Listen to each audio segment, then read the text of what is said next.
നമസ്കാരം. എല്ലാ ഉദ്യോഗാർത്ഥികൾക്കും entry teaching YouTube ചാനലിൻ്റെ ഏറ്റവും പുതിയൊരു വീഡിയോയിലേക്ക് സ്വാഗതം. നമ്മളിന്ന് ഡിസ്കസ് ചെയ്യുന്നത് HSA നാച്ചുറൽ സയൻസിൻ്റെ സിലബസിലെ സിസ്റ്റമാറ്റിക്സ് എന്നുള്ള പോർഷനിലെ കുറച്ച് മോഡൽ ക്വസ്റ്റ്യൻസ് ആണ്. നമുക്ക് ആദ്യത്തെ ചോദ്യം കാണാം. നോക്കുക, ചേരുംപടി ചേർക്കാൻ വേണ്ടി ഡിസൈൻ ചെയ്തൊരു ക്വസ്റ്റ്യൻ ആണ്. അപ്പോൾ ഇതിൽ എ പാർട്ടും ബി പാർട്ടും തമ്മിൽ നമ്മൾ യോജിപ്പിച്ചതിന് ശേഷം ഓപ്ഷനിൽ ഏതാണ് മാച്ച് ആയതെന്ന് നോക്കിയിട്ട് വേണം ആൻസറിലേക്ക് എത്താനായിട്ട്. അപ്പോൾ എ പാർട്ടിൽ തന്നിരിക്കുന്നത് വയൽ ചുള്ളി, ചുള്ളിക്കണ്ടൽ, ആടലോടകം, നീലക്കുറിഞ്ഞി സസ്യങ്ങളുടെ പേരുകളാണ്. അപ്പോൾ ഇതിൻ്റെ മാച്ച് ചെയ്ത സവിശേഷതയാണ് നമ്മൾ ബി കോളത്തിൽ നിന്ന് കണ്ടെത്തേണ്ടത്. അപ്പോൾ ബി കോളത്തിൽ എന്തൊക്കെയാണ് തന്നിരിക്കുന്നതെന്നൊന്ന് വായിച്ച് നോക്കാം. ചതുപ്പു നിലങ്ങളിൽ വളരുന്ന അക്കാന്തേസീയ സസ്യം. രണ്ടാമത്തത് ജലദോഷത്തിനും പനിക്കും ചികിത്സിക്കാൻ ഉപയോഗിക്കുന്ന അക്കാന്തേസീയ സസ്യം. തേർഡ് ഓപ്ഷൻ 12 വർഷത്തിലൊരിക്കൽ പൂക്കുകയും വിനോദസഞ്ചാരികളെ ആകർഷിക്കുകയും ചെയ്യുന്ന അക്കാന്തേസീയ സസ്യം. നാലാമത്തെ എന്താണ്? വരണ്ട പ്രദേശത്ത് വളരുന്ന അക്കാന്തേസീയ സസ്യം. അപ്പോൾ ഈ ബി കോളത്തിൽ തന്നിരിക്കുന്നത് അക്കാന്തേസീയ സസ്യങ്ങളുടെ വിവിധ തരത്തിലുള്ള സസ്യങ്ങളുടെ ക്യാരക്ടേഴ്സ്, എന്തെങ്കിലും ഒരു സ്പെസിഫിക് ക്യാരക്ടറാണ്. അപ്പോൾ അത് മാച്ച് ചെയ്യുന്ന രീതിയിൽ എ കോളത്തിലുള്ള സസ്യങ്ങളുമായിട്ട് മാച്ച് ചെയ്യണം നമ്മൾ. അപ്പോൾ ആദ്യത്തെ സസ്യമാണ് വയൽ ചുള്ളി. ഇപ്പോൾ വയൽ ചുള്ളി എന്നുള്ള സസ്യത്തിനെ കുറിച്ച് നമ്മൾ ക്ലാസ്സിൽ ഡിസ്കസ് ചെയ്തിട്ടുണ്ടായിരുന്നു, ഓർക്കുന്നുണ്ടാവുമല്ലോ. വയൽ ചുള്ളി എന്ന് പറയുമ്പോൾ മെഡിസിനൽ ഇമ്പോർട്ടൻസ് ഒക്കെയുള്ള മാഷി അല്ലെങ്കിൽ വാട്ടർ ക്ലോഗ്ഡ് ഏരിയയിൽ വളരുന്ന ഒരു മുള്ളൊക്കെ ഉള്ള ഒരു ചെടിയാണ് വയൽ ചുള്ളി. അപ്പോൾ ഈ വയൽ ചുള്ളിയുടെ ക്യാരക്ടർ വയൽ ചുള്ളിയായിട്ട് മാച്ച് ചെയ്യാൻ പറ്റിയ ഇതിലേതാണ്? ചതുപ്പ് നിലങ്ങളിൽ വളരുന്ന അക്കാന്തേസീയ സസ്യം എന്നുള്ള ആദ്യത്തെ ഓപ്ഷനുമായിട്ട് നമുക്കിത് മാച്ച് ചെയ്യാൻ പറ്റും. ഇനി രണ്ടാമത്തേത് നോക്കുക, ചുള്ളിക്കണ്ടൽ. ചുള്ളിക്കണ്ടൽ എന്ന് പറയുമ്പോൾ അതിൻ്റെ ക്യാരക്ടറുമായിട്ട് മാച്ച് ചെയ്യാൻ പറ്റിയത് ഏതാ ഓപ്ഷൻസിലുള്ളത്? വരണ്ട പ്രദേശത്ത് വളരുന്ന അക്കാന്തേസീയ സസ്യം. അതുമായിട്ട് നമുക്ക് ചുള്ളിക്കണ്ടലിനെ മാച്ച് ചെയ്യാൻ പറ്റും. അപ്പോൾ നമ്മുടെ ആപ്പിൽ ജോയിൻ ചെയ്തവർക്ക് അറിയാം, നമ്മൾ വരണ്ട പ്രദേശത്ത് വളരുന്ന അക്കാന്തേസീയ സസ്യത്തിന് 2 പ്രധാനപ്പെട്ട എക്സാമ്പിൾസ് പറഞ്ഞിരുന്നു. അതിലൊന്നാണ് ചുള്ളിക്കണ്ടൽ, രണ്ടാമതൊന്നും കൂടി പറഞ്ഞിരുന്നു. അപ്പോൾ ഇതുവരെ ജോയിൻ ചെയ്യാത്തവർ പെട്ടെന്ന് തന്നെ ജോയിൻ ചെയ്യുക. ഇതുപോലുള്ള അഡീഷണൽ പോയിന്റ്സ് ഒക്കെ നമുക്ക് ധാരാളം നമ്മൾ ആപ്പിൽ ഡിസ്കസ് ചെയ്യുന്നുണ്ട്. അപ്പോൾ അതൊക്കെ പെട്ടെന്ന് തന്നെ പഠിച്ചെടുത്ത് പെട്ടെന്ന് എക്സാമിന് റെഡി ആവണം. ഇനി 2-3 മാസങ്ങൾ കൂടിയുള്ളൂ നമുക്ക് പഠിക്കാനായിട്ടുള്ളത്. മൂന്നാമത്തെ പ്ലാന്റ് ആണ് ആടലോടകം. അപ്പോൾ ആടലോടകത്തിൻ്റെ സവിശേഷതയായിട്ട് ഇതിൽ കൊടുത്തിരിക്കുന്ന രണ്ടാമത്തെ ഓപ്ഷൻ മാച്ച് ആവുന്നതായിട്ട് കാണാൻ പറ്റും. ജലദോഷത്തിന് പനിക്കും ചികിത്സിക്കാൻ ഉപയോഗിക്കുന്ന അക്കാന്തേസീയ സസ്യമാണ് ഏത്? ആടലോടകം. ഇനി നമ്മുടെ നാലാമത്തെ പ്ലാന്റ് ആണ് നീലക്കുറിഞ്ഞി. നീലക്കുറിഞ്ഞിയുടെ സവിശേഷത പിന്നെ എല്ലാവർക്കും അറിയാവുന്നതാണ്. 12 വർഷത്തിലൊരിക്കൽ പൂക്കുകയും വിനോദസഞ്ചാരികളെ ആകർഷിക്കുകയും ചെയ്യുന്ന അക്കാന്തേസീയ സസ്യമാണ് നീലക്കുറിഞ്ഞി. അപ്പോൾ നമുക്ക് ആ ഒരു ഓപ്ഷൻ ഇവിടേക്ക് മാച്ച് ചെയ്യാവുന്നതാണ്. അപ്പോൾ ഇങ്ങനെ വരുമ്പോൾ നമ്മൾ ആൻസറിലേക്ക് എത്തിയല്ലോ. A1, B4, C2, D3. അപ്പോൾ നമ്മുടെ ആൻസർ ഓപ്ഷൻ D ആണെന്നുള്ളത് മനസ്സിലായി. A1, B4, D2 and C2 and D3 അല്ലേ? അപ്പോൾ ഓപ്ഷൻ ഏതാണ് വന്നത്? ആൻസർ ഓപ്ഷൻ D ആണ് ആൻസറായിട്ട് കിട്ടിയിരിക്കുന്നത്. നമുക്ക് ചെക്ക് ചെയ്യാം. അതെ, ഓപ്ഷൻ D ആണ് ഇതിൻ്റെ കറക്റ്റ് ആൻസർ. നമുക്ക് അടുത്ത ചോദ്യം നോക്കാം. രണ്ടാമത്തെ ചോദ്യമാണ്, വിത്ത് വിതരണത്തിനായി ജാക്കുലേറ്റർ കാണപ്പെടുന്ന സസ്യകുടുംബം. എന്താണ് ഈ ജാക്കുലേറ്റർ എന്നുള്ള ഭാഗം? ജാക്കുലേറ്റർ എന്ന് പറയുമ്പോൾ സീഡ് ഡിസ്പേഴ്സലിന് ഹെൽപ്പ് ചെയ്യാനായിട്ട് സീഡ്സിൻ്റെ പുറത്ത് എന്തെങ്കിലും ഹുക്സോ മുള്ളുകളോ ഒക്കെ പോലെയുള്ള ഘടനകളുള്ള സീഡ്സ് ഉണ്ട്. അപ്പോൾ അത്തരം എക്സ്ട്രാ ആയിട്ട് പ്രൊജക്റ്റ് ചെയ്തൊക്കെ നിൽക്കുന്ന ചില ഘടകങ്ങളുടെ പേരാണ് ജാക്കുലേറ്റേഴ്സ്. അപ്പോൾ ജാക്കുലേറ്റേഴ്സ് ഉള്ള സീഡ്സിന് എക്സാമ്പിളായിട്ട് പറയാൻ പറ്റിയ ഫാമിലി ഇതിലേതാണ്? ആൻസർ ഏതൊക്കെയാണ് കൊടുത്തിരിക്കുന്നത് നോക്കാം, അല്ലെങ്കിൽ ഓപ്ഷൻസ് ഏതൊക്കെയാണ് നോക്കാം. ആസ്ട്രേസിയെ, അക്കാന്തേസിയെ, കുക്കുർബിറ്റേസിയെ ആൻഡ് ലാമിയേസിയെ. ഏത് ഫാമിലിയിലെ മെമ്പേഴ്സിലാണ് ജാക്കുലേറ്റേഴ്സ് ഉള്ളത്? നോക്കുക, അക്കാന്തേസിയയിലാണ് നമുക്ക് ജാക്കുലേറ്റേഴ്സ് കാണാൻ പറ്റുക. ആൻസർ അക്കാന്തേസിയാണ്. അടുത്ത ചോദ്യം, പുതിന കുടുംബം എന്നറിയപ്പെടുന്നത്. പുതിന ഏത് പ്ലാന്റ് ഫാമിലിയിലെ മെമ്പറാണ്? പുതിന, അതുപോലെ തുളസി, പിന്നെ പനിക്കൂർക്ക എന്നുള്ള പ്രധാനപ്പെട്ട കുറേ സസ്യങ്ങൾ ഉൾപ്പെട്ടത് ഒരു ഫാമിലിയിലാണ്. അത് ഏത് ഫാമിലിയാണെന്ന് നിങ്ങൾ ഈ ഒരു ഓപ്ഷനിൽ തിരഞ്ഞെടുക്കുക. ഓപ്ഷൻസ് ഏതൊക്കെയാണ്? ആസ്ട്രേസിയെ, ലാമിയേസിയെ, അക്കാന്തേസിയെ ആൻഡ് കുക്കുർബിറ്റേസിയെ. അപ്പോൾ ഇതിൽ ഏത് ഫാമിലിയാണ് പുതിന കുടുംബം എന്നറിയപ്പെടുന്നത്? അപ്പോൾ സിമ്പിൾ ചോദ്യമാണ്. ടാക്സോണമി നന്നായിട്ട് പഠിച്ചു കഴിഞ്ഞവർക്ക് പെട്ടെന്ന് ആൻസറിൽ എത്താൻ പറ്റും. എന്താണ് ആൻസർ? ലാമിയേസിയെ. ഇതാണ് നമ്മുടെ ആൻസർ. ഓക്കെ, ആൻസർ കിട്ടിയല്ലോ. അടുത്ത ചോദ്യം നോക്കുക, തുമ്പയിലെ പൂങ്കുലയുടെ പേര്. അപ്പോൾ ഇൻഫ്ലോറസൻസ് എന്നുള്ള ടോപ്പിക്ക് നമ്മൾ ഡിസ്കസ് ചെയ്തതാണ്. അപ്പോൾ സ്പെഷ്യൽ ടൈപ്പ് ഓഫ് ഇൻഫ്ലോറസൻസിൽ ഒരു പ്രത്യേക തരം ഇൻഫ്ലോറസൻസിൻ്റെ ഘടനയും കാര്യങ്ങളൊക്കെ ഡിസ്കസ് ചെയ്തിരുന്നു. അത് തുമ്പയിൽ കാണപ്പെടുന്നത് ഒരു സ്പെഷ്യൽ ടൈപ്പ് ഓഫ് ഇൻഫ്ലോറസൻസ് ആണ്. അത് ഏതാണെന്നാണ് ചോദ്യം. അപ്പോൾ ഓപ്ഷൻസ് വായിച്ച് നോക്കാം. ഏതൊക്കെയാ? Cymose inflorescence, panicle inflorescence, verticillaster inflorescence and solitary flowers. അപ്പോൾ ഒറ്റയ്ക്കുള്ള ഫ്ലവേഴ്സിനെയാണ് നമ്മൾ സോളിറ്ററി ഫ്ലവേഴ്സ് എന്ന് പറയുന്നത്. അപ്പോൾ ഇതിൽ ഏത് ടൈപ്പാണ് തുമ്പയിൽ കാണപ്പെടുന്ന ഇൻഫ്ലോറസൻസ് എന്നാണ് ചോദ്യം. അപ്പോൾ ആൻസർ കിട്ടിയോ? വെർട്ടിസിലാസ്റ്റർ ഇൻഫ്ലോറസൻസ് ആണ് തുമ്പയിൽ കാണപ്പെടുന്നത്. ഇപ്പോൾ വെർട്ടിസിലാസ്റ്റർ ഇൻഫ്ലോറസൻസ് ആണ് ലാമിയേസിയ പ്ലാന്റ് ഫാമിലിയുടെ ഒരു ടിപ്പിക്കൽ ഇൻഫ്ലോറസൻസ് ടൈപ്പ്. അങ്ങനെയാണെങ്കിൽ സയാത്തിയം ഇൻഫ്ലോറസൻസ് ഏത് ഫാമിലിയുടെ ഇൻഫ്ലോറസൻസ് ആണ്? സയാത്തിയം യൂഫോബിയേസി അല്ലേ. അടുത്ത ചോദ്യം നോക്കുക. പനിക്കൂർക്കയുടെ ഇലയ്ക്ക് പ്രത്യേക ഗന്ധം നൽകുന്നത്. അപ്പോൾ പനിക്കൂർക്കയുടെ ഇലയ്ക്കും അതിൻ്റെ തണ്ടിനൊക്കെ പ്രത്യേകമായിട്ടൊരു സുഗന്ധമുണ്ട്. ആ ഒരു സുഗന്ധം ഒരു ചെടിക്ക് നൽകുന്നത് ഇതിലേത് സവിശേഷതയാണെന്നാണ് ചോദ്യം. ഗ്രന്ഥിരോമങ്ങൾ, ലാമിനയിലെ ഹോർമോൺ, സുഗന്ധമുള്ള എണ്ണഗ്രന്ഥി, നാലാമത്തെ ഓപ്ഷൻ ഹരിതകം. ഹരിതകത്തിൻ്റെ സവിശേഷതയാണോ? ഈ 4 എണ്ണത്തിൽ ഏത് കാര്യം കൊണ്ടാണ് ഈ ഒരു പ്ലാന്റിന് ഒരു പ്രത്യേകമാണോ ഒക്കെ ഉള്ളത്? അപ്പോൾ ഇതിൻ്റെ ആൻസർ എന്താണ്? സുഗന്ധമുള്ള എണ്ണഗ്രന്ഥി എന്ന് വെച്ചാൽ എസെൻഷ്യൽ ഓയിൽ അടങ്ങിയിട്ടുള്ള ഗ്രന്ഥി രോമങ്ങൾ ഈ ഒരു പ്ലാന്റിൻ്റെ ശരീരത്തിലുണ്ടെന്നൊക്കെ ക്ലാസ്സിൽ നമ്മൾ എക്സ്പ്ലെയിൻ ചെയ്തതാണ്. അപ്പോൾ അതിനെ മലയാളത്തിൽ എഴുതുന്ന സമയത്ത് സുഗന്ധമുള്ള എണ്ണഗ്രന്ഥി എന്നാണ് വരിക. എസെൻഷ്യൽ ഓയിൽസ് അടങ്ങിയിട്ടുള്ള ഓയിൽ ഗ്ലാൻസ് ഉണ്ട് ഈ ഒരു പ്ലാന്റിൻ്റെ. ഈ ഒരു പ്ലാന്റ് മാത്രമല്ല, ലാമിയേസിൽ കുറേ മെമ്പേഴ്സിന്, തുളസിയിലൊക്കെ ഇങ്ങനെയുള്ള ഗ്രന്ഥികൾ ഉള്ളതുകൊണ്ട് നല്ലൊരു സുഗന്ധം ഉണ്ടായിരിക്കും. അപ്പോൾ നമ്മളതിനെ ടച്ച് ചെയ്യുകയോ അല്ലെങ്കിൽ ലീവ്സൊക്കെ ടീർ ചെയ്യുകയോ ചെയ്യുന്ന സമയത്ത് ഈ ഗ്രന്ഥി ബ്രേക്ക് ആവുന്ന സമയത്താണ്, അല്ലെങ്കിൽ ഈ ഹെയർസ് ബ്രേക്ക് ആവുന്ന സമയത്താണ് അതിലുള്ള വോളറ്റൈൽ ആയിട്ടുള്ള ഓയിൽസ് പുറത്തേക്ക് വരികയും നമുക്ക് അതിൻ്റെ ഒരു സ്മെല്ല് കിട്ടുകയും ചെയ്യുന്നത്. നമ്മൾ 6ാമത്തെ ചോദ്യം നോക്കാം. 6ാമത്തെ ചോദ്യം വായിച്ച് നോക്കിയേ. ചതുർകോണാകൃതിയിലുള്ള തണ്ടുകൾ, ഡൈഡൈനാമസ് കേസരങ്ങൾ, ബൈലോബ്ഡ് കൊറോള, 2 അറയുള്ള ക്യാപ്സ്യൂൾ എന്നിവ ഏത് സസ്യകുടുംബത്തിൻ്റെ സവിശേഷതയാണ്? അപ്പോൾ നമ്മൾ 15 പ്ലാന്റ് ഫാമിലീസ് ആണ് സിസ്റ്റമാറ്റിക്സിൽ പഠിക്കുന്നത്. അപ്പോൾ അതിലൊരു പ്ലാന്റ് ഫാമിലിയുടെ കുറച്ച് ക്യാരക്ടേഴ്സാണ് ഇവിടെ ഡിറൈവ് ചെയ്തിരിക്കുന്നത്. നോക്കുക. ചതുർകോണാകൃതിയിലുള്ള തണ്ടുകൾ, പിന്നെ ഡൈഡൈനാമസ് കേസരങ്ങൾ. ഈ കോണാകൃതിയിലുള്ള തണ്ടുകൾ എന്ന് പറഞ്ഞാൽ എന്താണ്? നമ്മൾ ക്വാഡ്രാങ്കുലാർ സ്റ്റെം എന്ന് ഡിഗ്രിക്കും പി ജിക്കും ഒക്കെ പഠിച്ചിട്ടുണ്ടാവും. അതിൻ്റെ മലയാളമാണ് എന്ത്? ചതുർകോണാകൃതിയിലുള്ള തണ്ടുകൾ എന്ന് പറയുന്നത്. അപ്പോൾ ക്വാഡ്രാങ്കുലർ ആയിട്ടുള്ള സ്റ്റെം നമ്മൾ സെക്ഷൻ എടുത്ത് നോക്കിക്കഴിഞ്ഞാൽ ചതുരത്തിലായിരിക്കും അതിൻ്റെ സ്റ്റെം കാണപ്പെടുക. അതിനെയാണ് ചതുർകോണാകൃതിയിലുള്ള തണ്ടുകൾ എന്ന് പറയുന്നത്. പിന്നെ ഡൈഡൈനാമസ് സ്റ്റെം എന്ന് പറയുമ്പോഴോ, സാധാരണയായിട്ട് ഡൈഡൈനാമസ് കണ്ടീഷൻ കാണിക്കുന്ന പ്ലാന്റ്സിലൊക്കെ 4 സ്റ്റെമിൻസ് ആണ് കാണുക. ഇനി 5 ഉണ്ടെങ്കിൽ 5ാമത്തത് സ്റ്റാമിനോഡായിരിക്കും. അപ്പോൾ ഈ ഡൈഡൈനാമസ് കണ്ടീഷനിൽ 4 സ്റ്റെമിൻസ് ഉള്ളതെന്ന് പറഞ്ഞു. ഈ 4 സ്റ്റെമിൻസിൽ 2 ലെങ്ത് കൂടിയതും 2 കുറച്ച് ചെറുതും ആയിരിക്കും. അപ്പോൾ ആ കണ്ടീഷനെയാണ് നമ്മൾ ഡൈഡൈനാമസ് എന്ന് പറയുന്നത്, 2 ലെങ്ത്തിലുള്ള സ്റ്റെമിൻസ്. ഓക്കെ. പിന്നെ ബൈലോബ്ഡ് കൊറോള എന്ന് പറയുമ്പോഴോ, കൊറോളയിൽ 2 ലിപ്സ് ഉണ്ട്, ചെറിയൊരു ലിപ്പും വലിയൊരു ലിപ്പും. അങ്ങനെയാണ് ബൈലോബ്ഡ് കൊറോള എന്ന് പറയുന്നത്. പിന്നെന്താണ്? 2 അറയുള്ള ക്യാപ്സ്യൂൾ. അപ്പോൾ ക്യാപ്സ്യൂളാണ് അതിലെ ഫ്രൂട്ട് ടൈപ്പ്. അതൊക്കെ ഓരോരോ ഹിൻ്റാണ്, നമുക്ക് ആ പ്ലാന്റ് ഫാമിലിയിലേക്ക് എത്താനുള്ള ഓരോ ഹിൻ്റാണ്. അപ്പോൾ ക്യാപ്സ്യൂൾ എന്നുള്ള ഫ്രൂട്ട് ടൈപ്പാണ്, അതിൽ 2 അറകളാണ്. അപ്പോൾ ബൈകാർപ്പലറി ഓവറിയാണ്. ആ ഹിൻ്റുകളെല്ലാം യൂസ് ചെയ്ത് നമ്മൾ പ്ലാന്റ് ഫാമിലിയിലേക്ക് എത്തണം. നോക്കുക. ആസ്ട്രേസിയെ ഓരോ ഓപ്ഷൻസ് ആയിട്ട് വായിക്കുക. ആസ്ട്രേസിയെ, അക്കാന്തേസിയെ, യൂഫോബിയേസിയെ, ലാമിയേസിയെ. അപ്പോൾ ഇതിൽ ഏതിലാണ് ഇങ്ങനെയുള്ള കണ്ടീഷൻസ് കാണുന്നത്? ചതുർകോണാകൃതിയിലുള്ള തണ്ടും ഡൈഡൈനാമസ് സ്റ്റേമൻസും ബൈലോബ്ഡ് കൊറോളയും 2 അറകളോട് കൂടിയ ക്യാപ്സ്യൂൾ ആയിട്ടുള്ള ഫ്രൂട്ടും കാണപ്പെടുന്നത് ഏത് ഫാമിലിയിലാണ്? അക്കാന്തേസി എന്നുള്ള ഫാമിലിയിലാണ് ഈ കണ്ടീഷൻസ് ഒത്തുവരുന്നത്. അപ്പോൾ ഇതുപോലെ നിങ്ങൾ ഓരോ ഫാമിലിനെയും ക്രിട്ടിക്കലായിട്ട് അതിൻ്റെ ക്യാരക്ടേഴ്സ് ഒന്ന് നോക്കി വെക്കണം. അനലൈസ് ചെയ്ത് വെച്ച് കഴിഞ്ഞാൽ ഇങ്ങനെ ഏത് രീതിയിലുള്ള ക്വസ്റ്റ്യൻസ് വന്നാലും നമുക്ക് ആ 15 ഫാമിലിയും ഐഡൻറ്റിഫൈ ചെയ്യാൻ പറ്റും. ഇനി അടുത്തത്, അപ്പോൾ ഇത് അക്കാന്തേസിയാണ് ആൻസർ. അടുത്ത ചോദ്യം നോക്കുക. ചതുർകോണാകൃതിയിലുള്ള തണ്ടുകൾ, റിപ്പീറ്റേഷൻ വന്നതല്ല, ശ്രദ്ധിച്ച് വായിക്കാം കേട്ടോ. ചതുർകോണാകൃതിയിലുള്ള തണ്ടുകൾ, ഡൈഡൈനാമസ് കേസരങ്ങൾ, ബൈലോബ്ഡ് കൊറോള, അതുവരെ സെയിം ആണ്. ഇനി ഒരു കണ്ടീഷൻ മാത്രം പറയുമ്പോൾ ഫാമിലി മാറാൻ പോവാണ്. ഗൈനോ ബേസിക് സ്റ്റൈൽ എന്ന് വെച്ചാൽ എന്താ? ഗൈനോ ബേസിക് സ്റ്റൈൽ എന്ന് പറയുമ്പോൾ ഒരു സ്റ്റൈലിൻ്റെ പിസ്റ്റലിൻ്റെ ഭാഗങ്ങൾ ഏതൊക്കെയാണ്? താഴെ ഓവറി ഉണ്ട്, പിന്നെ സ്റ്റൈലുണ്ട്, ഏറ്റവും മേലെയായിട്ട് സ്റ്റിഗ്മയുണ്ട്. അപ്പോൾ ഇത്രയും ഭാഗങ്ങളാണ് നമുക്ക് പിസ്റ്റലിൽ കാണാൻ പറ്റുക. അപ്പോൾ ഈ ഒരു ഓർഡറിൽ മാത്രമല്ലാതെ നമ്മുടെ ഈ ഒരു സ്റ്റൈൽ എന്ന് പറയുന്ന ഭാഗം ഓവറിൻ്റെ താഴെ നിന്ന് ഒറിജിനേറ്റ് ചെയ്യുന്ന രീതിയിലുള്ള കണ്ടീഷനെയാണ് നമ്മൾ ഗൈനോ ബേസിക് സ്റ്റൈൽ എന്ന് പറയാം.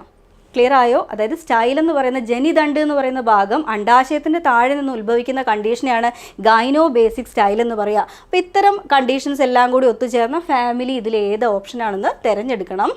ആസ്ട്രേസി ആണോ, അക്കാന്തേസി ആണോ, യൂഫോബിയേസി ആണോ, ലാമിയേസി ആണോ? അപ്പോൾ അക്കാന്തേസി അല്ലാന്ന് പെട്ടെന്ന് തന്നെ കിട്ടി. നേരത്തെ ക്വസ്റ്റ്യനിൽ അക്കാന്തേസി വന്നപ്പോൾ നമ്മൾ ഗൈനോ ബേസിക് സ്റ്റൈൽ അല്ല പറഞ്ഞത്.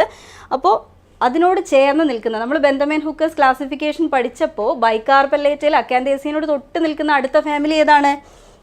ലാമിയേസിയെ. അപ്പം ലാമിയേസിയയിലാണ് നമ്മൾ ഗൈനോ ബേസിക് സ്റ്റൈൽ കാണുന്നത്. ആ ഒരു ടിപ്പിക്കൽ ക്യാരക്ടർ വെച്ചിട്ട് തന്നെ ആ പ്ലാന്റ് ഫാമിലി നമുക്ക് ഐഡൻറ്റിഫൈ ചെയ്യാവുന്നതാണ്. ഇനി അടുത്ത ചോദ്യം, അപ്പോൾ ഇതിൻ്റെ ഉത്തരം ലാമിയേസിയാണ് കേട്ടോ. അടുത്ത ചോദ്യം വീണ്ടും ഒരു ചേരുംപടി ചേർക്കാനുള്ള ചോദ്യമാണ്. ഓപ്ഷൻ എ പാർട്ടിലുള്ളത് വായിച്ച് നോക്കുക. കാർസറുലസ്, ക്യാപ്സ്യൂൾ, റെഗ്മ ആൻഡ് കാരിയോപ്സിസ്. ഇതൊക്കെ ഫ്രൂട്ടിൻ്റെ ഡിഫറെൻറ്റ് ടൈപ്പ് ഓഫ് ഫ്രൂട്ട്സിൻ്റെ പേരുകളാണ്. ഒന്നുകൂടി വായിക്കാം. കാർസറുലസ്, ക്യാപ്സ്യൂൾ, റെഗ്മ ആൻഡ് കാരിയോപ്സിസ്.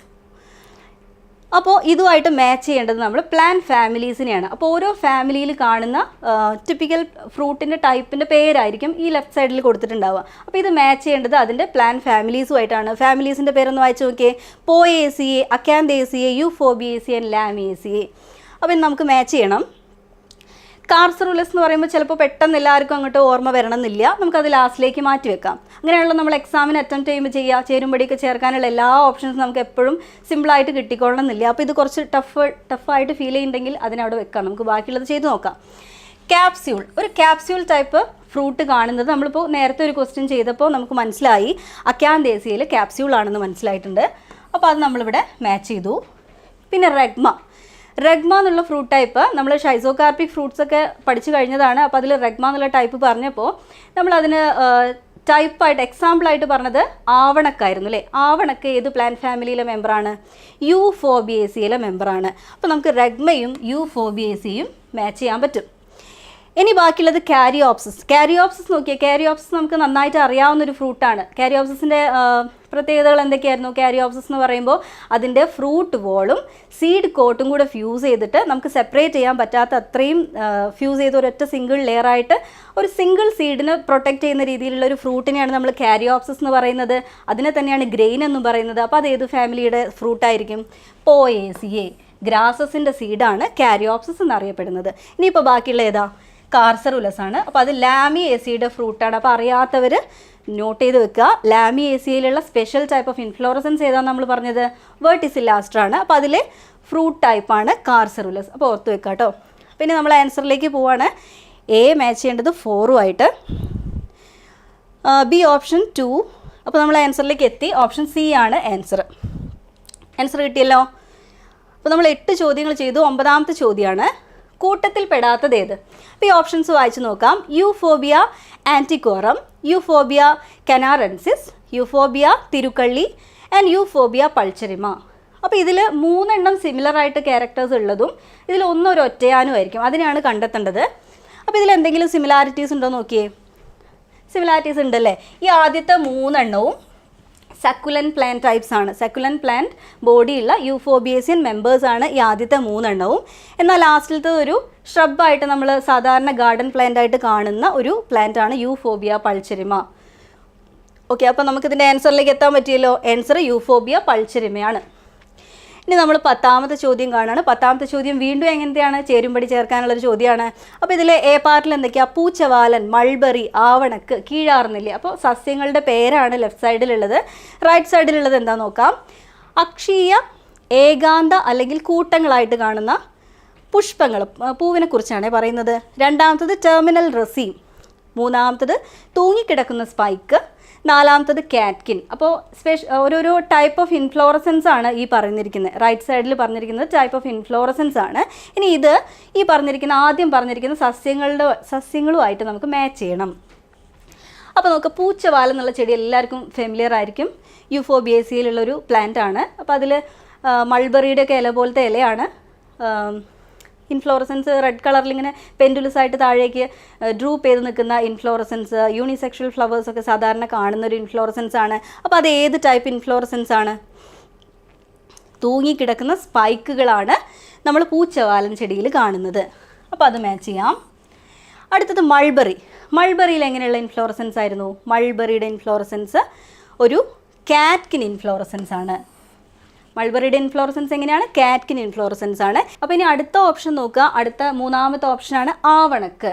ആവണക്ക് നമ്മൾ യൂഫോബിയേസിയ ഫാമിലി ഡിസ്കസ് ചെയ്ത സമയത്ത് യൂഫോബിയേസിയയിൽ പലതരത്തിലുള്ള ഇൻഫ്ലോറസൻസ് ടൈപ്പുകൾ ഉണ്ടെന്നൊക്കെ ഡിസ്കസ് ചെയ്തപ്പോൾ ടെർമിനൽ റസീം കാണിക്കുന്ന ഒരു പിക്ചറൊക്കെ നമ്മൾ നോക്കിയതാണല്ലേ. അപ്പോൾ എല്ലാവർക്കും പെട്ടെന്ന് ആൻസറിലേക്ക് എത്താൻ പറ്റിയിട്ടുണ്ടാവും. നമ്മുടെ ആപ്പിലെ ക്ലാസ്സുകൾ കാണുന്നവർക്ക് പെട്ടെന്ന് ആൻസർ കിട്ടിയിട്ടുണ്ടാവും. എന്താണ് ആവണക്കിൻ്റെ ഇൻഫ്ലോറസൻസ് ടൈപ്പ് എങ്ങനെയാണ്? ടെർമിനൽ റസീം ആണ്. ഓക്കെ അല്ലേ?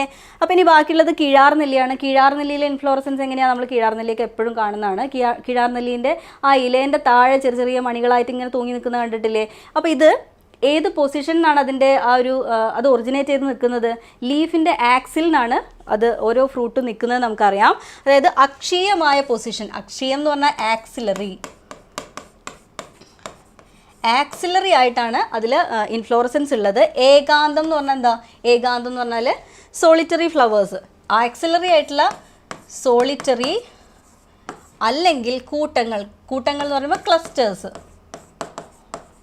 അപ്പോൾ ആക്സിലറി പൊസിഷനിൽ ഒന്നെങ്കിൽ സിംഗിൾ ഫ്ലവർ അല്ലെങ്കിൽ 2 ഫ്ലവേഴ്സ് ഉള്ള ടൈപ്പും ഉണ്ട്. പിന്നെ കൂട്ടങ്ങളായിട്ട് ഫ്ലവേഴ്സ് ഉള്ള ടൈപ്പും യൂഫോബിയേസിയയിൽ കാണുന്നുണ്ട്. അപ്പോൾ ഈ ഒരു സ്പെഷ്യൽ എക്സാമ്പിൾ ഈ കിഴാർനെല്ലിയിൽ എന്ന് പറയുമ്പോൾ അക്ഷീയമായിട്ടുള്ള ഏകാന്തമായിട്ടുള്ള ഫ്ലവേഴ്സാണ് കാണുന്നത്. അപ്പോൾ നമ്മൾ അവിടേക്ക് യോജിപ്പിക്കുന്നു. ഇനി നമ്മൾ ആൻസറിലേക്ക് എത്താൻ പറ്റുമോ നോക്കിയേ. പൂച്ചവാലൻ, എ ഓപ്ഷൻ 3. അപ്പോൾ ഇതാണ് നമ്മുടെ ആൻസർ അല്ലേ. ഓപ്ഷൻ സി ആണ് നമുക്ക് ആൻസർ എന്ന് മനസ്സിലായി. ചെക്ക് ചെയ്യാം. അതെ, ഓപ്ഷൻ സി ആണ് ആൻസർ. അടുത്ത നോക്കുക. പോയിൻസെറ്റിയ എന്നറിയപ്പെടുന്ന സസ്യം. പോയിൻസെറ്റിയ എന്ന് പറയുന്നത് അതിൻ്റെ ഒരു കോമൺ നെയിമാണ്. ഒരു പ്ലാന്റിൻ്റെ കോമൺ നെയിമാണ് പോയിൻസെറ്റിയ. ഞാൻ ക്ലാസ്സിൽ ഇടയ്ക്കിടയ്ക്ക് പറയുന്നതാണ്. ചില പ്ലാന്റ്സിനൊക്കെ ഇമ്പോർട്ടൻറ്റ് പ്ലാന്റ്സിനൊക്കെ ഒരു കോമൺ നെയിം കൂടെ മെൻഷൻ ചെയ്തിട്ടുണ്ടാവും. അപ്പോൾ അതും കൂടി ഒന്ന് ശ്രദ്ധിക്കണം എന്ന് പറയാറുണ്ട്. അപ്പോൾ ഇവിടെ പോയിൻസെറ്റിയ എന്നറിയപ്പെടുന്ന സസ്യമാണ് യൂഫോബിയ പൾച്ചരിമ. ഓക്കെ അല്ലേ? ഇനി അടുത്ത ചോദ്യം. വാനില എസൻസ് ഉൽപ്പാദിപ്പിക്കുന്നത്. വാനില എസൻസ് ഒരു സസ്യത്തിൽ നിന്നാണ് എക്സ്ട്രാക്ട് ചെയ്യുന്നത്. അപ്പോൾ അത് ഏത് പ്ലാന്റാണെന്നുള്ളത് നോക്കുക. വാനില പ്ലാനികാർപ്പ, വാനില പ്ലാനിഫോളിയ, വാനില പ്ലാനോലിയ, വാനില പ്ലാനിമോണിയ. അപ്പോൾ ഒന്ന് കൺഫ്യൂഷൻ ഇല്ലാത്തവർക്കൊന്ന് കൺഫ്യൂഷൻ ആവാൻ വേണ്ടിയിട്ട് മനഃപൂർവ്വം ഇട്ട ഓപ്ഷൻസ് ആണ്. അപ്പോൾ ഇതിൽ ആൻസർ ഏതാണ്? ശരിക്കും അറിയാവുന്നവർക്ക് പെട്ടെന്ന് ആൻസർ കിട്ടും. വാനില പ്ലാനിഫോളിയാണ് നമ്മുടെ ഉത്തരം. ഓക്കെ അല്ലേ? ഓക്കെ, അടുത്ത ചോദ്യം കാണാം.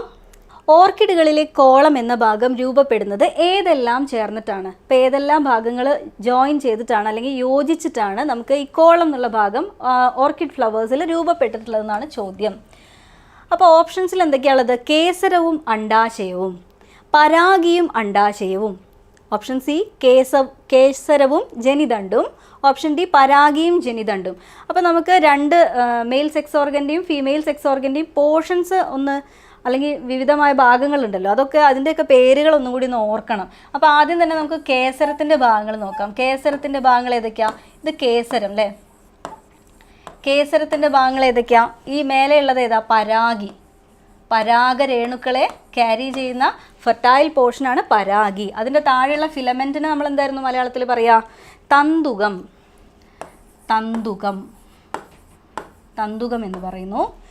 അപ്പോൾ ഇത് കേസരം, മെയിൽ റീപ്രൊഡക്റ്റീവ് ഓർഗൻ്റെ പോർഷൻസ് ആണ് ഫ്ലവറിലെ. ഇനി ഫീമെയിൽ റീപ്രൊഡക്റ്റീവ് ഓർഗൻ എന്ന് പറയുമ്പോൾ ഗൈനീഷ്യല്ലേ. ഗൈനീഷ്യത്തിൻ്റെ ഭാഗങ്ങൾ ഏതൊക്കെയാണ്? 3 ഭാഗങ്ങളുണ്ട്. ഏതൊക്കെയാണ് 3 ഭാഗങ്ങൾ? ജനിപുടം എന്നാണ് മലയാളത്തിൽ പറയുക അല്ലേ. ജനിപുടത്തിൻ്റെ ഭാഗങ്ങൾ ഏതൊക്കെയാണ്? ഏറ്റവും മുകളിൽ പരാഗണ സ്ഥലം, അതായത് നമ്മുടെ സ്റ്റിഗ്മേനെയാണ് പരാഗണ സ്ഥലം എന്ന് പറയുന്നത്. പിന്നെ ഈ ഒരു ദണ്ടില്ലേ, ദണ്ടിൻ്റെ പറയുന്ന പേരെന്താ? ജനിദണ്ട്, അതായത് സ്റ്റൈല്. ജനിദണ്ട് എന്ന് പറയുന്നു. അതിൻ്റെ താഴെയുള്ള ഓവറീനെ മലയാളത്തിൽ എന്ത് പറയും? അണ്ഡാശയം എന്ന് പറയും. അണ്ഡാശയം. അപ്പോൾ ഇത്രയും ഭാഗങ്ങളാണ് ജനിപുടത്തിൻ്റെ ഭാഗങ്ങൾ. കേസരത്തിൻ്റെ ഭാഗങ്ങൾ ഈ 2 എണ്ണം. അപ്പോൾ ഇതിൽ ഏതൊക്കെ ഫ്യൂസ് ചെയ്തിട്ടാണ് കോളം ഉണ്ടായിരിക്കുന്നതെന്നാണ് ഇപ്പോഴത്തെ ചോദ്യം. അപ്പോൾ ചോദ്യത്തിലുള്ളതിൽ നമ്മുടെ ആൻസറായിട്ട് വരിക കേസരവും ജനിദണ്ടും എന്നുള്ളതാണ്. കേസരവും ജനിദണ്ടുമാണ്. അപ്പോൾ കേസരം എന്ന് പറയുമ്പോൾ ഈ എൻറ്റയർ സ്ട്രക്ചർ, പരാഗിയും തന്തുകവും ചേർന്നിട്ടുള്ള ആ ഒരു കേസരം എന്നുള്ള മുഴുവൻ ഭാഗം, മെയിൽ റീപ്രൊഡക്റ്റീവ് ഓർഗൻ മുഴുവനായും. അതിൻ്റെ കൂടെ ഏതാണ് ഫ്യൂസ് ചെയ്യുന്നത്? ഈ ജനിതണ്ട് എന്നുള്ള ഭാഗം മാത്രമാണ് ഫ്യൂസ് ചെയ്യുന്നതാണ് കറക്റ്റ് ആക്യുറേറ്റ് ആയിട്ടുള്ള ആൻസർ. അപ്പോൾ ഇനി ഓപ്ഷനിൽ നോക്കുമ്പോൾ ചില സമയത്ത് കേസരവും ജനിപുടം എന്നുള്ള ഓപ്ഷൻ ഉണ്ടെങ്കിൽ നമുക്കത് ശരി ഉത്തരമായിട്ട് കൺസിഡർ ചെയ്യാവുന്നതാണ്. അപ്പോൾ ഇവിടെ നമുക്ക് കേസരവും ജനിതണ്ടും കൃത്യമായിട്ട് ഈ ഒരു ഭാഗം എന്ന് മെൻഷൻ ചെയ്ത സ്ഥിതിക്ക് നമുക്ക് ആ ഒരു ആൻസറിലേക്ക് പോകാൻ പറ്റും. അപ്പോൾ ഓപ്ഷൻ സി ആണ് ഇവിടെ കറക്റ്റ് ആൻസർ. അപ്പോൾ ഞാൻ പറഞ്ഞത് ക്ലിയർ ആയല്ലോ. കേസരവും ജനിപുടവും കൂടെ ഫ്യൂസ് ചെയ്തിട്ടാണ് കോളം ഫോം ചെയ്തിട്ടുള്ളതെന്ന് പറയുകയാണെങ്കിൽ അതും ശരിയാണ്, നമുക്ക് കൺസിഡർ ചെയ്യേണ്ടി വരും. അപ്പോൾ ഇവിടെ ഓപ്ഷനിൽ അങ്ങനെ ഒരു ഓപ്ഷൻ തന്നിട്ടില്ലാത്തതുകൊണ്ട് നമുക്ക് കൺഫ്യൂഷനൊന്നുമില്ല, നേരിട്ട് ഓപ്ഷൻ സി ആണ് ആൻസർ എന്ന് മനസ്സിലായി. അപ്പോൾ നമ്മുടെ ആൻസർ എന്താണ്? കേസരവും ജനിതണ്ടും. ക്ലിയർ ആണല്ലോ. ഇനി 14ാമത്തെ ചോദ്യം, ഓർക്കിഡ് പുഷ്പത്തിലെ റോസ്റ്റെല്ലം എന്നാൽ എന്ത്? ഓർക്കിഡ് പുഷ്പത്തിലെ റോസ്റ്റെല്ലം എന്നുള്ളൊരു ഭാഗമുണ്ട്. അപ്പോൾ ആ ഒരു ഭാഗം എന്നാൽ എന്താണ്? ആ ഒരു ഭാഗത്തിനൊരു സ്പെഷ്യൽ ഇമ്പോർട്ടൻസ് ഒക്കെ ഉണ്ട്. അപ്പോൾ ഈ ഓപ്ഷൻസ് വായിച്ച് നോക്കാം. ഓപ്ഷൻ എ, പരാഗണ സ്ഥലത്തെ മൂടുന്ന ഒരു മീഡിയൻ ലോബാണ് ഈ ഒരു റോസ്റ്റെല്ലം എന്ന് പറയുന്നത്. ശരിയാണോ? പരാഗണ സ്ഥലത്തിനെ മൂടാൻ വേണ്ടിയിട്ടുള്ളതാണോ?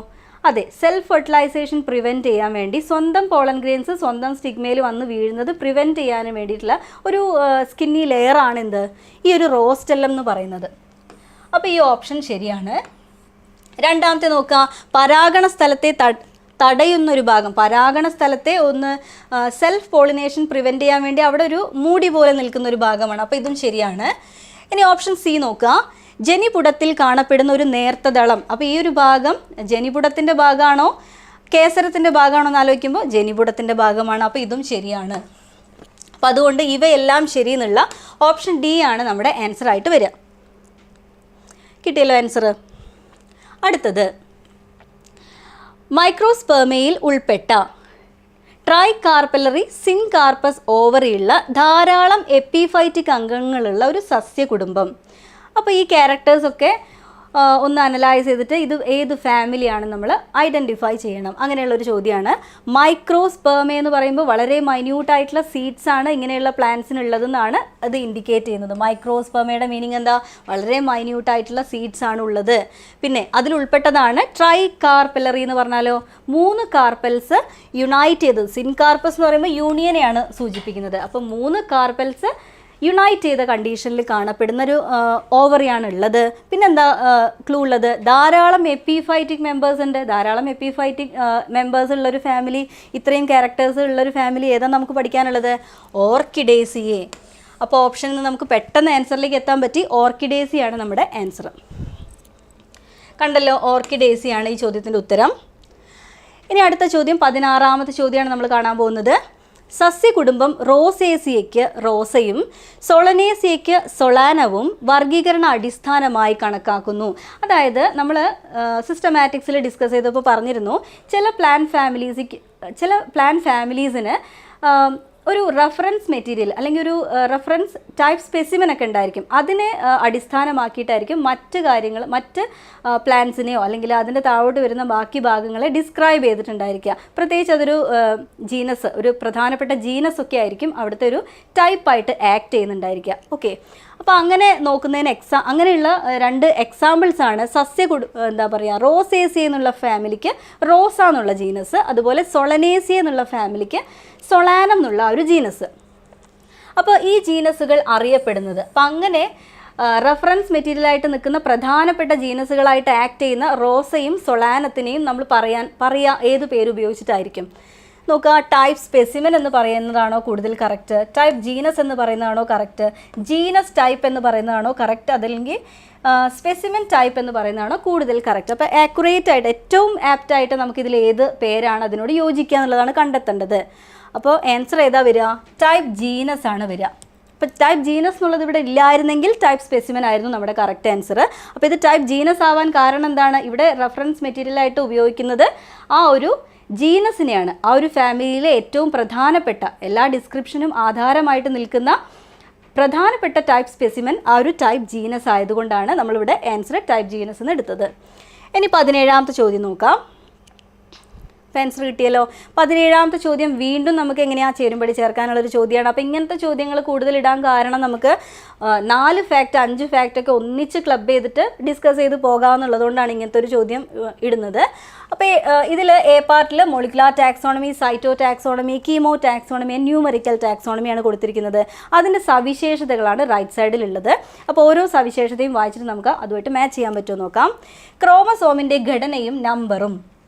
ഇപ്പോൾ ക്രോമസോമിൻ്റെ അടിസ്ഥാനത്തിൽ വർക്ക് ചെയ്യുന്ന ക്രോമസോം DNA ബേസ് ചെയ്തിട്ട് സൈറ്റോ ടാക്സോണമി ഉണ്ട്, മോളിക്കുലാർ ടാക്സോണമി ഉണ്ട്. അപ്പോൾ അതിൽ ഏതാ മാച്ച് ചെയ്യാൻ പറ്റുക എന്നുള്ളത് നമുക്ക് ബാക്കിയുള്ളതും കൂടി വായിച്ച് നോക്കിയിട്ടേ ഡിസൈഡ് ചെയ്യാൻ പറ്റുള്ളൂ.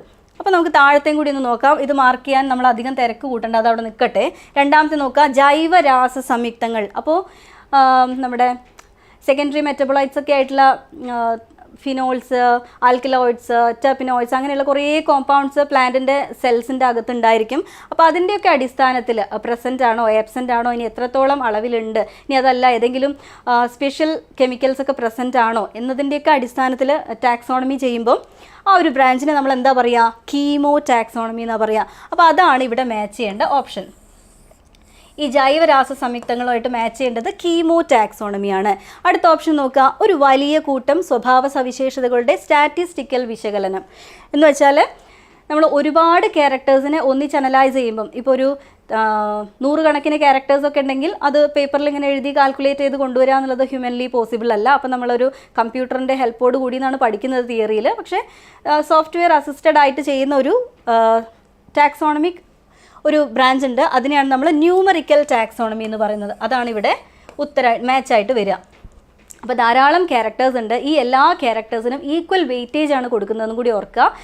ഇപ്പോൾ സെക്ഷുവലി റീപ്രൊഡക്ഷൻ്റെ ക്യാരക്ടേഴ്സിന് കുറച്ച് അധികം ഇമ്പോർട്ടൻസ്, പിന്നെ മോർഫോളജിക്കൽ ക്യാരക്ടേഴ്സിന് കുറച്ച് വെയിറ്റേജ് ലേശം കുറച്ച്, അങ്ങനെയുള്ള ബയാസ് ഒന്നും കാണിക്കാതെ എല്ലാ ക്യാരക്ടേഴ്സിനും ഈക്വൽ വെയിറ്റേജ് കൊടുത്തുകൊണ്ട് ചെയ്യുന്നൊരു ടാക്സോണമി പ്രാക്ടീസാണ് ന്യൂമറിക്കൽ ടാക്സോണമി. അപ്പോൾ അതും നമ്മളിവിടെയായിട്ട് മാച്ച് ചെയ്തു.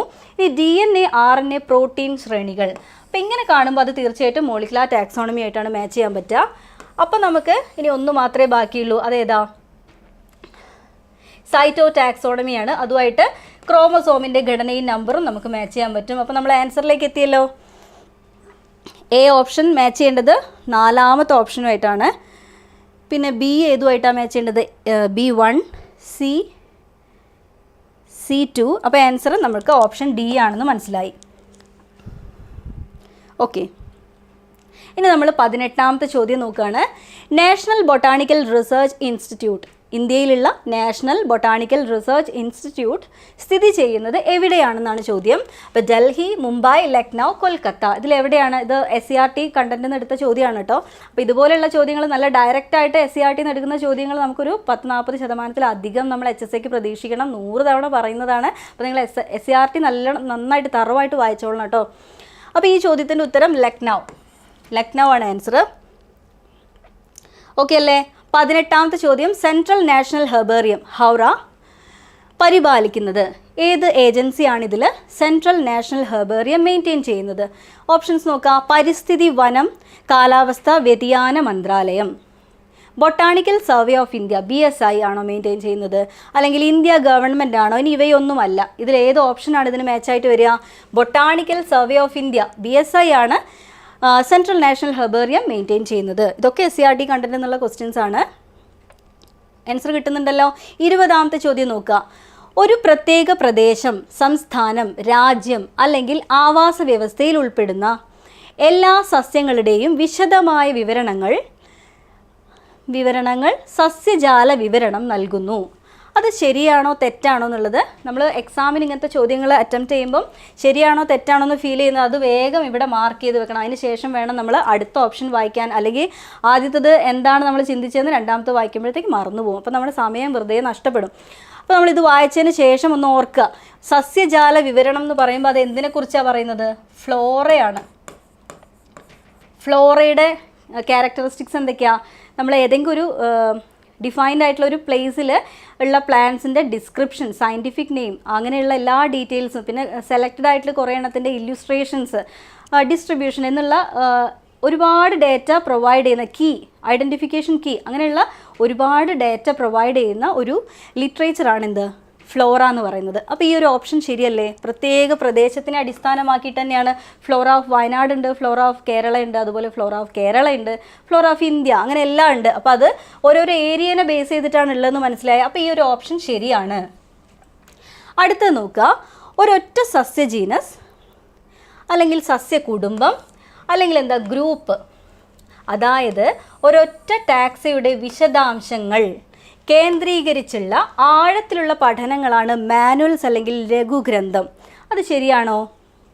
മാനുവൽസ് അല്ലെങ്കിൽ ലഘുഗ്രന്ഥത്തിനെ കുറിച്ചുള്ള ഡെഫിനിഷൻ തന്നെയാണോ തന്നിരിക്കുന്നത്? ഒരൊറ്റ ടാക്സയെക്കുറിച്ചുള്ള വിശദാംശങ്ങൾ നൽകുന്നത് എന്താണ്? ഏകവിഷയ പ്രബന്ധങ്ങളാണ് അങ്ങനെയുള്ള ഡേറ്റ നമുക്ക് തരുന്നത്. അപ്പോൾ ഇത് തെറ്റാണ്. ക്ലിയർ ആയല്ലോ? അപ്പോൾ ഇത് തെറ്റാണ്. അപ്പോൾ നമ്മുടെ ആൻസർ എന്താ വരിക? എ ശരി, ബി തെറ്റ് എന്നുള്ളതാണ് നമ്മുടെ ഓപ്ഷൻ. അപ്പോൾ നമുക്ക് ഈ ഒരു കാറ്റഗറിയിൽ ഫ്ലോറാസ്, മാനുവൽസ്, മോണോഗ്രാഫ്സ്, കാറ്റലോഗ് ഇത്രയും കാര്യങ്ങൾ പഠിക്കാനുണ്ട്. അപ്പോൾ ഇതിൻ്റെയൊക്കെ സ്പെസിഫിക് ആയിട്ടുള്ള ക്യാരക്ടറിസ്റ്റിക്സ് ഒക്കെ നമ്മൾ ക്ലാസ്സിൽ ഡിസ്കസ് ചെയ്തിട്ടുണ്ട്. അപ്പോൾ ഇത്രയും പെട്ടെന്ന് ജോയിൻ ചെയ്യാൻ. ഇനി സമയം വൈകിച്ചാൽ നമ്മൾ ഒരുപാട് വൈകിപ്പോവും. IUCNൻ്റെ പൂർണ്ണരൂപം. IUCN എന്തിൻ്റെ അബ്രിവിയേഷൻ ആണെന്നാണ് ചോദ്യം. അപ്പോൾ നമുക്ക് വായിച്ചു നോക്കാം. ഓപ്ഷൻ എയിൽ എന്താണ്? International union for conservation of the nature. രണ്ടാമത്തെ ഓപ്ഷനിലുള്ളത് international union for conservation of nature. അപ്പോൾ ഇവിടെ വ്യത്യാസമായിട്ടുള്ളത് ആകെ ഈ ഒരു ദ എന്നുള്ളത് അഡീഷണൽ ആയിട്ട് അതിൽ വന്നിട്ടുണ്ട്. മൂന്നാമത്തെ വായിച്ചു നോക്കാം. International union for conserving the nature. Conserving ആക്കിയിട്ടുണ്ട്. ഡി ഓപ്ഷൻ നോക്കുക. Indian union for conservation of nature. അപ്പോൾ ഇവിടെ ഇന്ത്യൻ എന്നാക്കി. അപ്പോൾ ഇതിൽ ഏതാണ് കറക്റ്റ്? ഇന്ത്യൻ അല്ല എന്നുള്ളത് നമുക്ക് ഒരുവിധപ്പെട്ട എല്ലാവർക്കും പെട്ടെന്ന് കിട്ടും അല്ലേ? അപ്പോൾ ഇനി കറക്റ്റ് ആൻസർ എന്ന് പറയുന്നത് international union for conservation of nature എന്നാണ്. ഇവിടെ അലങ്കാരത്തിന് ദ എന്നുള്ളതൊന്നും ഇല്ല. അപ്പോൾ ഇവിടെ കറക്റ്റ് ആയിട്ടുള്ളത് international union for conservation of nature ആണ് കറക്റ്റ് ആൻസർ. ചെക്ക് ചെയ്യാം. അത് തന്നെയാണ് ആൻസർ. ഇനി 22ാമത്തെ ചോദ്യം നോക്കിയേ. 23ാമത്തെ ചോദ്യം നോക്കിയേ. ഔദ്യോഗിക ചിഹ്നത്തിൽ ഭീമൻ പാണ്ഡെയെ ഉൾപ്പെടുത്തിയത്. ഔദ്യോഗിക ചിഹ്നത്തിൽ ഭീമൻ പാണ്ഡേനെ ഉൾപ്പെടുത്തിയിട്ടുള്ള ഒരു ഏജൻസി തന്നിരിക്കുന്നതിൽ ഏതാണ്? IUCN ആണോ, BSI ആണോ, WWF ആണോ, TBGRI ആണോ? അപ്പോൾ ആൻസറായിട്ട് വരിക ഏതാണ്? WWF ആണ്. ഭീമൻ പാണ്ഡെയെ അതിൻ്റെ ലോഗോയിൽ ഉൾപ്പെടുത്തിയിരിക്കുന്നത് world wide fund for nature എന്നുള്ള ഏജൻസിയാണ്. 24ാമത്തെ ചോദ്യം. മലബാർ ബൊട്ടാണിക്കൽ ഗാർഡൻ സ്ഥിതി ചെയ്യുന്നത്. മലബാർ ബൊട്ടാണിക്കൽ ഗാർഡൻ കേരളത്തിൽ എവിടെയാണ് സ്ഥിതി ചെയ്യുന്നത്? മലബാർ സൈഡിലാണെന്നുള്ളത് എന്തായാലും മനസ്സിലായി. അപ്പോൾ നമുക്ക് കാക്കനാട് എറണാകുളം എന്നുള്ള ഓപ്ഷൻ അതിൻ്റെ അകത്ത് നിന്ന് സ്ട്രൈക്ക് ചെയ്യാൻ പറ്റും. പിന്നെ ബാക്കിയുള്ളത് നോക്കുക. പെരിന്തൽമണ്ണ മലപ്പുറം, ഒളവണ്ണ കോഴിക്കോട്, മാനന്തവാടി വയനാട്. ഇതിലെവിടെയാണ് മലബാർ ബൊട്ടാണിക്കൽ ഗാർഡൻ ഉള്ളത്? ഒളവണ്ണ കോഴിക്കോടാണ് മലബാർ ബൊട്ടാണിക്കൽ ഗാർഡൻ സ്ഥിതി ചെയ്യുന്നത്. ഇനി ലാസ്റ്റ് ചോദ്യമായിട്ടുള്ള 25ാമത്തെ ചോദ്യത്തിലേക്ക് പോവാം. ജീൻ ബാങ്കിനെ കുറിച്ച് താഴെ തന്നിരിക്കുന്നവയിൽ ശരിയായത് കണ്ടെത്തുക. അപ്പോൾ ഈ ഓപ്ഷൻസ് വായിക്കുക. നേരത്തെ പറഞ്ഞതുപോലെ നമുക്ക് എന്താണോ ഫീൽ ചെയ്യുന്നത് അത് അപ്പോൾ അതിൻ്റെ കൂടെ തന്നെ മാർക്ക് ചെയ്ത് പോവാം. അങ്ങനെയാണെങ്കിൽ നമുക്ക് ടൈം ലോസ് ഒഴിവാക്കാൻ പറ്റും. ഓപ്ഷൻ എ എന്താ? വിത്തുകൾ കുറഞ്ഞ താപനിലയിൽ സൂക്ഷിക്കുന്നു. ഉദാഹരണത്തിന് -20°C, അതായത് ക്രയോ പ്രിസർവേഷൻ ചെയ്യുന്നു. വിത്തുകളാണ് പ്രിസർവ് ചെയ്യുന്നത്. ജീൻ ബാങ്കിനെ കുറിച്ചാണ് ഡിസ്കസ് ചെയ്യുന്നത്. അപ്പോൾ വിത്തുകൾ സ്റ്റോർ ചെയ്യുന്ന കാര്യം പറയുമ്പോൾ അത് അവിടേക്ക് ആപ്റ്റാണ്. അപ്പോൾ അത് ശരിയായിട്ടുള്ള കാര്യമാണ് അല്ലേ? രണ്ടാമത്തെ നോക്കുക. കന്നുകാലികളുടെയോ വംശനാശ ഭീഷണി നേരിടുന്ന മൃഗങ്ങളുടെയോ ബീജം, അണ്ഡം, ഭ്രൂണങ്ങൾ, DNA എന്നിവ സൂക്ഷിച്ചു വെക്കുന്ന പ്രോസസ്സാണ് ജീൻ ബാങ്കുകളിൽ ചെയ്യുന്നതെന്ന് പറയുന്നു. അത് ശരിയാണോ? തീർച്ചയായിട്ടും ശരിയാണ്. നമ്മൾ വംശനാശ ഭീഷണി നേരിടുന്ന മൃഗങ്ങളുടെയൊക്കെ ഭ്രൂണമൊക്കെ പ്രിസർവ് ചെയ്ത് വെക്കാറുണ്ട്. ഇനി മൂന്നാമത്തെ ഓപ്ഷൻ നോക്കുക. പ്ലാന്റ് ടിഷ്യൂകൾ നിയന്ത്രിത ലാബ് അവസ്ഥകളിൽ, അതായത് ടെസ്റ്റ് ട്യൂബുകളിൽ സൂക്ഷിക്കുന്നു.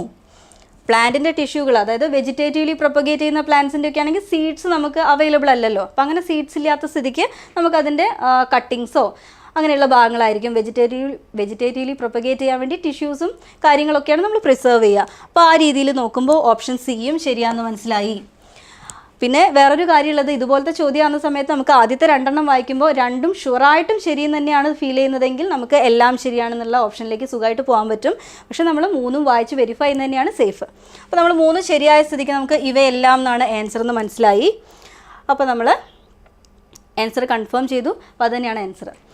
അപ്പോൾ ഇത്രയും ചോദ്യങ്ങൾ നിങ്ങൾക്ക് ഹെൽപ്ഫുൾ ആയിട്ടുണ്ടാകുമെന്ന് വിചാരിക്കുന്നു. തുടർന്നും ക്ലാസ്സുകൾ കാണാം. ഈ ഡിസ്കസ് ചെയ്ത ചോദ്യങ്ങളിൽ എന്തെങ്കിലും കൺഫ്യൂഷൻസ് ഉണ്ടെങ്കിൽ കമൻറ്റ് ചെയ്താൽ മെൻറ്റേഴ്സ് അതിന് ആൻസർ തരും. ശരി, താങ്ക് യു.